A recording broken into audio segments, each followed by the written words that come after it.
গত 29 জুন সন্ধ্যার দিকে গাজীপুরের চৌরাস্তা চান্দনা চৌরাস্তা থেকে এই চক্রটি একজন যাত্রীকে তারা টার্গেট করে এবং সেই টার্গেটকৃত যাত্রীকে তারা তার গন্তব্যে পৌঁছে দেওয়ার উদ্দেশ্যে ময়মনসিংহে পৌঁছে দেওয়ার উদ্দেশ্যে তাদেরই ডাকাতির কাজে ব্যবহৃত যে মাইক্রোবাস সেই মাইক্রোবাসে তারা তুলে নেয়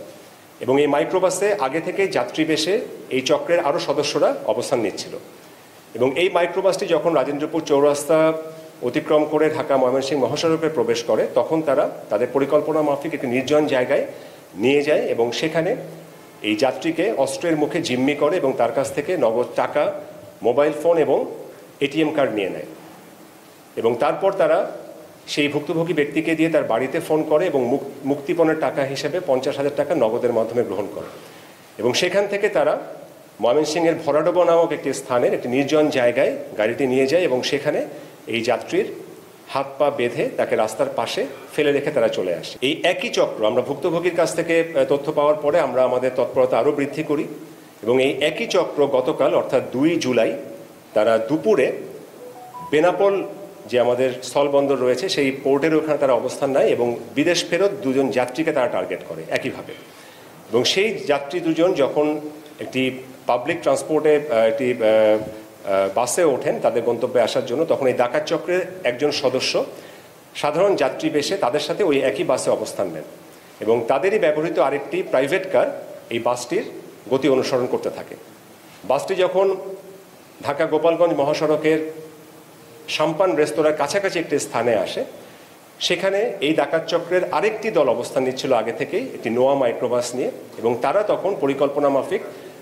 আইনশৃঙ্খলা রক্ষাকারী বাহিনীর পরিচয় দিয়ে সেই বাসটির গতিরোধ করে এবং বাসের মধ্যে আগে থেকেই অবস্থান নেওয়া ডাকাত চক্রের যে সদস্য তার মাধ্যমে সেই প্রবাসী 2 জন যাত্রীকে বাস থেকে নামিয়ে তাদের মাইক্রোবাসে তুলে নেয় এবং তারপর তারা সেই মাইক্রোবাস এবং প্রাইভেট কার নিয়ে একসাথে মকসেদপুরে চলে আসে, গোপালগঞ্জের মকসেদপুর, এবং সেখানে এসে তারা একই কায়দায় তারা অস্ত্রের মুখে জিম্মি করে সেই প্রবাসী 2 জনের কাছ থেকে কিছু বৈদেশিক মুদ্রা এবং তাদের ব্যক্তিগত মালামাল লুট করে নেয়।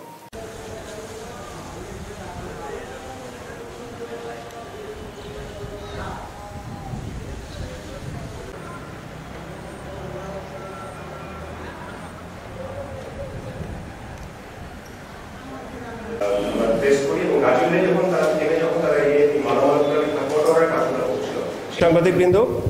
আমরা বিভিন্ন সংবাদ মাধ্যমে আমরা দেখেছি যে আপনারা প্রকাশ করেছেন ইতিমধ্যেই যে সারা দেশে সংঘবদ্ধ ডাকাতি এবং অপহরণ চক্রের তৎপরতা এ বিষয়ে বেশ কিছু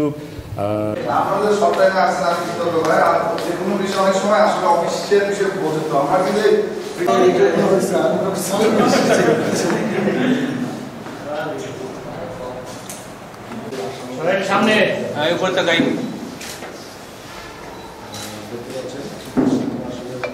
সবাই সামনে থাকা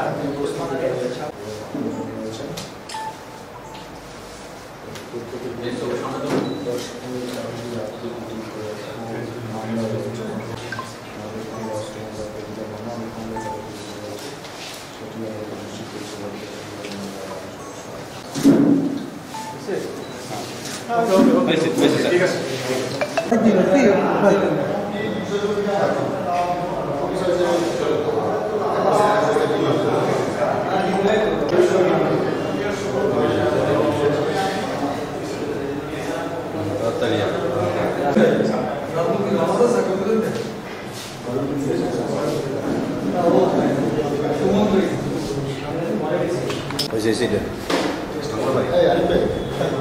দাও দিয়ে করতে কল্লা নাম এটাই বুঝতে না।